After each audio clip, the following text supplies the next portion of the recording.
Hi everyone, welcome to this video. This is Aarti Mishra, one of the top and verified educator. Guys आज के lesson में हम बात करने वाले हैं इंक्लूसिव ग्रोथ के बारे में। आपने ग्रोथ, डेवलपमेंट और बहुत सारी और भी बातें सुनी होंगी कि इकोनॉमी के लिए ये सारी चीज़ें बहुत ज़रूरी है। तो ये सारी चीज़ें जो हैं ये इंक्लूसिव ग्रोथ तक हमें ले जाती हैं। और इंक्लूसिव ग्रोथ जब हम लोग करते हैं तो हम एक नहीं बल्कि मल्टी डायमेंशनल पैरामीटर्स को ध्यान में रखते हैं और बहुत सारी चीज़ों को अचीव करने की कोशिश करते हैं, वो भी एक साथ। ठीक है, एक ही टाइम पे एक साथ आपको बहुत सारी चीज़ें अचीव करनी है, तो आपका इंक्लूसिव ग्रोथ होता है। ठीक है, तो अब इस इंक्लूसिव ग्रोथ को समझो। इंक्लूसिविटी का मतलब क्या है? इंक्लूसिविटी का मतलब है कि आप ग्रोथ हो रहा है, देश में डेवलपमेंट हो रहा है, लेकिन उसके साथ इक्विटेबल डिस्ट्रीब्यूशन भी हो रहा है। अब इक्विटेबल डिस्ट्रीब्यूशन का मतलब ये नहीं है कि सबकी सैलरी एक जैसी हो जाए। ठीक है, हर एक जैसा इंसान एक जैसा कमाना शुरू कर दे, ये पॉसिबल नहीं है। मान लो कि एक कारपेंटर है, ठीक है, वो जो है लकड़ी का काम करता है। मान लो कि एक इंजीनियर है, ठीक है, सॉफ्टवेयर इंजीनियर है, जो कि सॉफ्टवेयर रिलेटेड चीज़ें रिपेयर करता है या बनाता है। अब एक कारपेंटर की सैलरी है, मान लीजिए कि महीने की 20,000 रुपये, और इंजीनियर की सैलरी है 2 लाख रुपये, जो कि बहुत ज़्यादा है। तो क्या ये इनइक्वालिटी हो गई? क्या ये गलत है?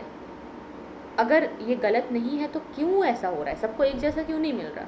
इसीलिए क्योंकि जो कारपेंटर है उसकी स्किल्स अलग हैं, ठीक है, उसका एक्सपीरियंस अलग है, उसके पास अलग प्रकार की नॉलेज है, और उसके काम की जो रिक्वायरमेंट्स है वो भी बहुत अलग हैं।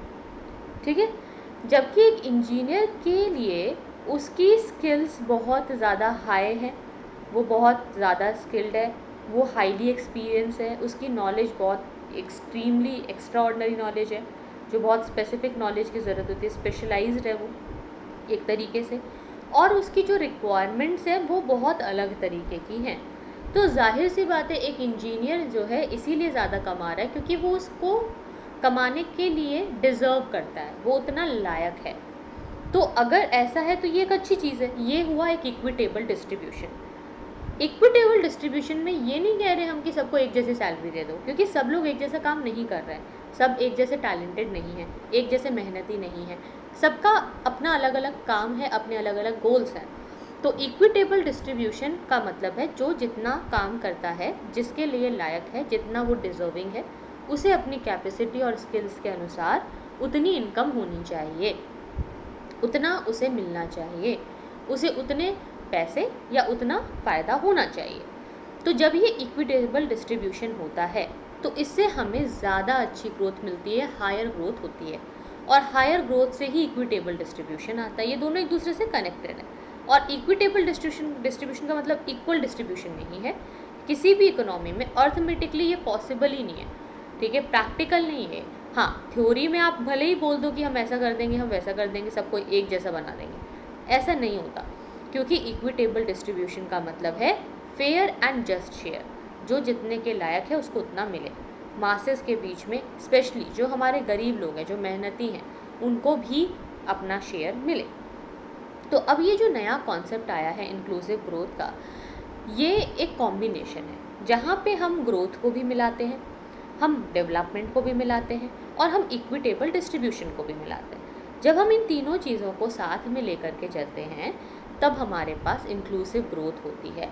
ठीक है, इन सारी चीज़ों को एक नई टर्मिनोलॉजी में इंक्लूसिव ग्रोथ कहा जाता है, जहाँ पे आप देखते हैं कि सब साथ में आगे बढ़ रहा है। और ये बहुत स्पेसिफिक और यूनिक है इंडिया के लिए, क्योंकि इंडिया में इस चीज़ को हमने सबसे पहले देखा, इसको ध्यान दिया, और ये हमारा जो 12th 5 ईयर प्लान आया था उसमें सबसे पहले इसको हमने थोड़ा ज़ोर दिया, इस चीज़ के ऊपर ज़्यादा इसके ऊपर हमने फोकस किया, और अभी भी हम इसके ऊपर फोकस कर रहे हैं। हालांकि अभी प्लानिंग कमीशन नहीं है, अब 5 ईयर प्लान इंडिया में नहीं बनाया जाता है और उस तरीके से चीज़ें नहीं हो रही है, अब तो नीति आयोग आ गया है। लेकिन कोई भी आयोग आ जाए, कोई भी नई बॉडी आ जाए, कोई भी नए चीज़ें आप ले आएँ, यहाँ हम कुछ चीज़ों को इग्नोर नहीं कर सकते कि जो हमारा कॉन्सेप्ट है, जो हमारे काम करने के तरीके हैं, जो हमारे देश के अंदर रिक्वायरमेंट्स हैं, हम उसे बदल नहीं सकते, हम उसे साथ में लेकर के चलते हैं। ठीक है, तो अब यहाँ पे जो इंक्लूसिव ग्रोथ के साथ हम एलिमेंट्स जोड़ते हैं, वो एलिमेंट्स क्या है? क्या क्या चीज़ें हैं जो हम इंक्लूसिव ग्रोथ में करना चाहते हैं। पहली चीज़, हम पॉवर्टी का रिडक्शन करते हैं। मतलब हमारा ये है कि सब लोगों का विकास हो रहा है और उस विकास में सब आगे बढ़ रहे हैं, पर उसमें गरीबी कम हो। ऐसा विकास किसी काम का नहीं है जहाँ देश की ज़्यादातर जनता गरीब है, जो अपने बेसिक नीड्स के लिए, जो अपने सर्वाइवल के लिए लड़ रही है। ठीक है, फिर उसका कोई फ़ायदा नहीं होगा। दूसरा, इंडस्ट्रियल डेवलपमेंट हो, क्योंकि जो इंडस्ट्रीज़ होती हैं, जो हमारा मैन्युफैक्चरिंग सेक्टर होता है किसी भी देश का, वो बहुत सारे लोगों को एम्प्लॉयमेंट देता है, वो बहुत सारे लोगों को काम देता है, उससे काफ़ी सारे लोगों का फ़ायदा होता है, और वो एक तरीके से आप कह सकते हो कि बैलेंस लेकर के आता है। ठीक है, एक इकोनॉमी में बैलेंस आता है। हालांकि हमारे देश का जो इंडस्ट्रियल सेक्टर है वो बहुत कमज़ोर है और उसमें हमें बहुत ज़्यादा काम करने की आवश्यकता है, लेकिन बैलेंस के लिए ये करना ज़रूरी है। दूसरी चीज़ है कि आपको रीजनल डिस्पैरिटी को ख़त्म करना है। एक इलाका तो बहुत पिछड़ा हुआ है और दूसरा इलाका बहुत आगे बढ़ गया है ना। कुछ मेट्रोपॉलिटन सिटीज़ हैं जो बड़ी ग्रोथ देख रहे हैं, बहुत अच्छा हो गया, वहाँ पे लोगों को सब कुछ सही मिल गया, और गांव का विकास ही नहीं किया आपने। तो आपको रूरल डेवलपमेंट को छोड़ना नहीं है या किसी भी रीजनल एरिया को छोड़ना नहीं है। रीजनल डिस्पैरिटीज़ हैं अगर, तो कोई फ़ायदेमंद बात नहीं होगी। रीजनल डिस्पैरिटीज़ बिल्कुल भी नहीं होनी चाहिए, हमें उसको ध्यान रखना है कि ऐसा ना हो। इन सारी चीज़ों के साथ जब हम एनवायरनमेंट का भी ध्यान रखेंगे तो वो सही एक तरीका होगा, वो एक सही दिशा होगी। एनवायरमेंटल प्रोटेक्शन इसीलिए इम्पॉर्टेंट है क्योंकि आज हम बार बार सस्टेनेबल डेवलपमेंट की बात करते हैं।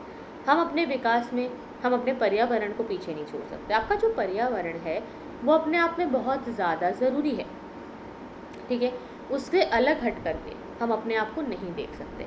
साथ ही एम्प्लॉयमेंट जनरेशन इम्पॉर्टेंट है, क्योंकि आपने भाई डेवलपमेंट तो किया पर जॉब क्रिएशन नहीं हो रही है, स्टैग्नेशन हो रही है। अब ये स्टैग्नेशन भी तो आपको ख़त्म करनी है ना, इस स्टैग्नेशन को आपको रिड्यूस करना है, क्योंकि आपके यहाँ पे अगर एम्प्लॉयमेंट जनरेशन होगा तो वो डायरेक्टली पॉवर्टी रिडक्शन करेगा, क्योंकि एम्प्लॉयमेंट पॉवर्टी से कनेक्टेड है। डायरेक्टली वो पॉवर्टी का रिडक्शन करेगा, डायरेक्टली उसे वो कम करेगा। इसके लिए क्या किया जा सकता है, हम जानते हैं कि हमारे देश में ज़्यादातर लोग खेती करते हैं, तो अगर हम एग्रीकल्चरल डेवलपमेंट करेंगे तो हमारा प्राइमरी सेक्टर मजबूत हो जाएगा और ऑटोमेटिकली हमारे बहुत सारे लोगों की इनकम बढ़ जाएगी।